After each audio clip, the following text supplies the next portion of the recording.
Tu inviteras Ishaï au sacrifice. Je te ferai connaître ce que tu dois faire. Et tu oindras pour moi celui que je te dirai. Samuel fit ce que l'Éternel avait dit, et il alla à Bethléem. 1 Samuel 16, 3, 4. Tout d'abord, le Seigneur dit à Samuel, tu vas te rendre à Bethléem. Là, tu trouveras la maison d'Ishaï. Tu lui diras que tu es venu là pour offrir un sacrifice à l'Éternel. Ensuite, je dirai à Ishaï de t'amener ses fils, l'un après l'autre. C'est ainsi que Samuel s'en alla, obéissant à ce que l'Éternel lui avait révélé. Ayant obéi, il reçut d'autres instructions par la suite. Dans notre zèle humain, nous sommes trop activistes, trop fébriles. Aussi voulons-nous faire beaucoup de choses à la fois. Nous désirons que Dieu agisse en nous et au milieu de nous très rapidement, et nous ne sommes pas patients pour attendre ce qu'il fait. C'est pourquoi beaucoup d'entre nous quittent le chemin de la volonté de Dieu. Ils se retrouvent au milieu de grandes pertes et de grands déficits. Beaucoup de croyants, jetant un coup d'œil rétrospectif sur leur voie, doivent avouer qu'ils se sont montrés impatients et n'ont pas su attendre suffisamment que Dieu leur révèle son plan. Dieu aurait très bien pu dire à Samuel, « Va, j'ai besoin de David, va-t'en, appelle-le. » Il ne le fit pas, mais agissant avec une grande tranquillité, il demanda à Ishaï de faire défiler tous ses fils, l'un après l'autre, devant Samuel. C'est ainsi qu'Ishaï fit d'abord avancer son fils Eliab, considérant son apparence, l'allure de sa personne, sa haute taille, sa carrure.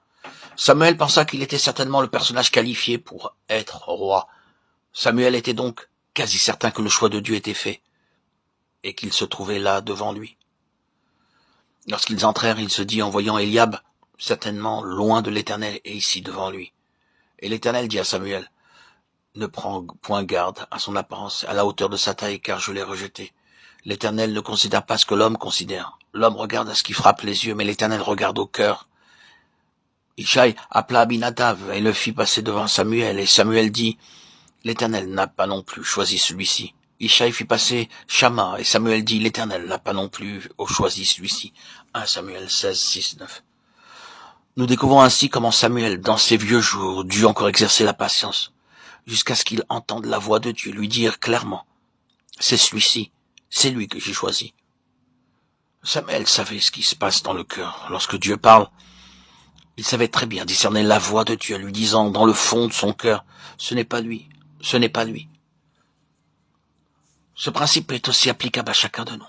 Si nous désirons vraiment être utilisables par le Seigneur, nous devons apprendre à discerner jusqu'à ce que nous soyons parfaitement au clair quant à ce que Dieu nous ordonne, nous fait savoir et nous dit dans nos cœurs.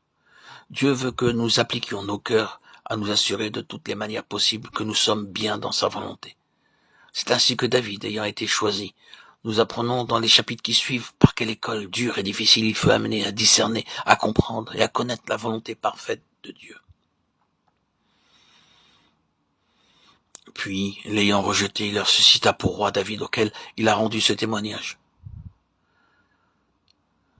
J'ai trouvé David, fils d'Ishaï, homme selon mon cœur, qui accomplira toutes mes volontés. Acte 13, 22.